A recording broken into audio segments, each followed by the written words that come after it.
अगर हम किसी कमर्शियल किचन की कल्पना करें और मान लें कि उसमें दुनिया भर के सारे मसाले एक साथ भर दिए गए हैं, तो आधे से ज्यादा तो पड़े पड़े खराब हो जाएंगे ना। बिल्कुल। मतलब असली सफलता हर मसाला रखने में नहीं है, बल्कि सही मसाले चुनने में है। हाँ, और आज की हमारी इस गहन चर्चा का फोकस भी एकदम यही है।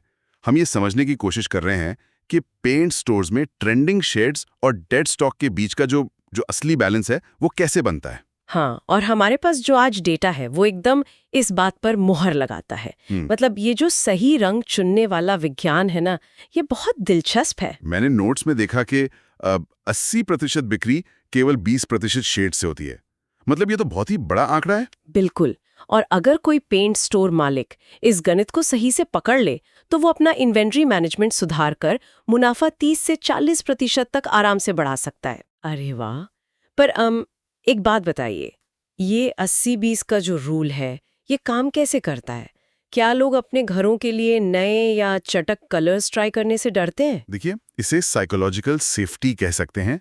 होता क्या है कि बिल्डर्स या जो लोग घर बनवा रहे हैं वो सेफ और न्यूट्रल कलर्स चाहते हैं। हाँ, जो हर तरह के फर्नीचर के साथ मैच कर जाए। एकदम सही। कोई भी दीवारों पर ऐसा रंग नहीं पुतना चाहता कि बाद में उसे देखकर सिर पकड़ ले। इसीलिए कुछ गिने चुने रंग ही सबसे ज्यादा और बार बार बिकते हैं। पर मुझे लगता है कि यहीं पर स्टोर वाले वो सब कुछ रखने वाले जाल में फंस जाते हैं। जैसे हमारे स्रोत में वो सूरत के एक स्टोर मालिक की कहानी है ना। हाँ, जिन्होंने ये सोच लिया था कि भाई ग्राहक को कभी खाली हाथ नहीं लौटना है, कभी ना नहीं कहना है। हाँ, तो उन्होंने क्या किया कि 200 अलग-अलग शेड्स मंगाकर रख लिया अपनी दुकान में। मतलब बिना डेटा के बस भर लिया माल। और बिना सोचे समझे हुई इस अंधी खरीद का नतीजा ये हुआ कि उनकी दुकान एक पेंट म्यूजियम बन गई। हाँ, और मजे की बात तो ये है कि एक दिन एक ग्राहक आया और उसने सेज ग्रीन मांगा।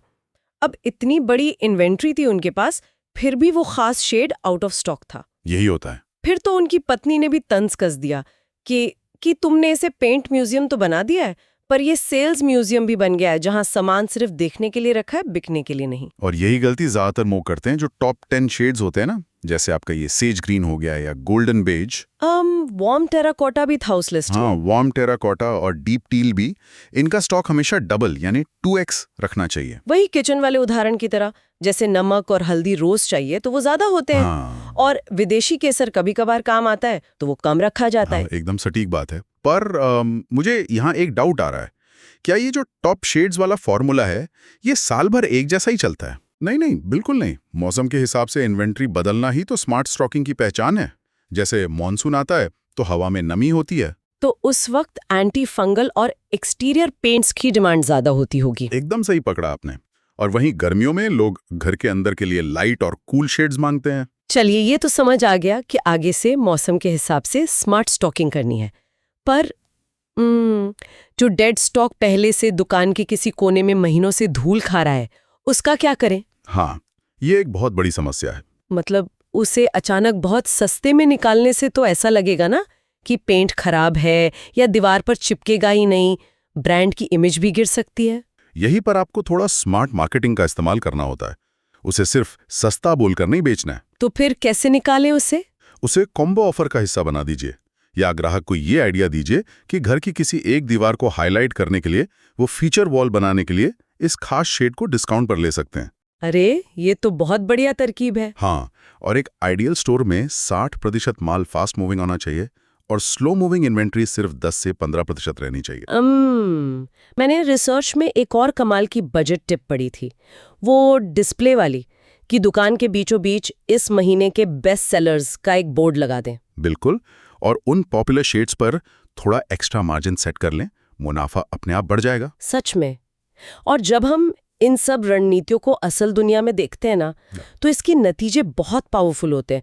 मुझे वो पुणे वाले पेंट शॉप ओनर की केस स्टडी याद आ रही है। हाँ, जिनका मीडियम साइज का स्टोर था। हाँ, शुरुआत में ये 60-40 का रेशियो सुनकर उन्हें लगा होगा कि इसे लागू करना मुश्किल है, पर उन्होंने ये डेटा वाला तरीका अपनाया और मतलब आप यकीन नहीं करेंगे, उनका टर्नओवर 6 लाख से बढ़कर सिर्फ 4 महीने में 11.5 लाख हो गया। और जानते हैं ये छलांग कैसे लगी?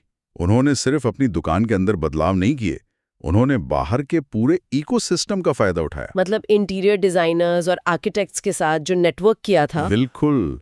डिजाइनर्स को हमेशा ऐसे रंग चाहिए होते हैं जो तुरंत मिल जाएं ताकि उनके प्रोजेक्ट में देरी ना हो। तो स्टोर मालिक ने उन पॉपुलर शेड्स की लिस्ट सीधा डिजाइनर्स को पकड़ा दी और साथ में उन्हें बल्क डिस्काउंट भी दे दिया। हाँ, और बदले में वो डिजाइनर्स उनके पक्के ग्राहक बन गए जो बार बार लौट कर आते हैं। दोनों का फायदा हो गया। क्या बात है। तो मतलब इस पूरी चर्चा से एक बात तो बिल्कुल साफ है कि पेंट बेचना सिर्फ रंगों का खेल नहीं है, ये पूरी तरह डेटा का गेम है। एकदम सही बात है। अगर कोई हर हफ्ते स्टॉक का रिव्यू करे और सही रंगों को सही वक्त पर मंगाए तो उसे कभी आउट ऑफ स्टॉक का बोर्ड लगाना ही नहीं पड़ेगा।